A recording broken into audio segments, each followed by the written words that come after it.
The NinjaTrader Mobile App empowers traders to view their open positions, see their working orders, and analyze orders that have already been closed.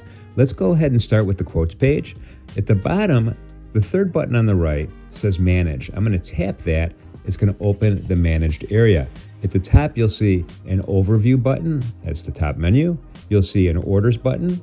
You'll see a Positions button, and you could toggle just by tapping on each one of those. Overview button shows you your open positions, and I have some open positions right now, one in crude oil as an example. On the Positions tab, it'll also show me not only open positions, but trades that I've previously made for the day.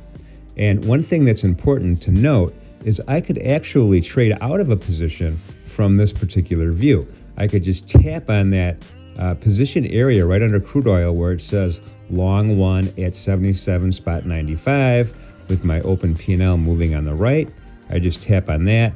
It'll open up a trade ticket at the bottom that says, hey, close at market price.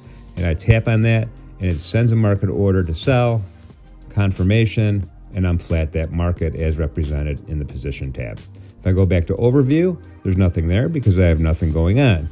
Orders tab, however, gives me a lot of different information. It gives me the working orders, my filled orders, canceled orders, and rejected orders. And you could scroll down and see all of the activity that I've done for the day. You could also untoggle some of these buttons if you just wanted to see filled orders as an example. And then this list is trimmed down to filled orders. Hope that helps.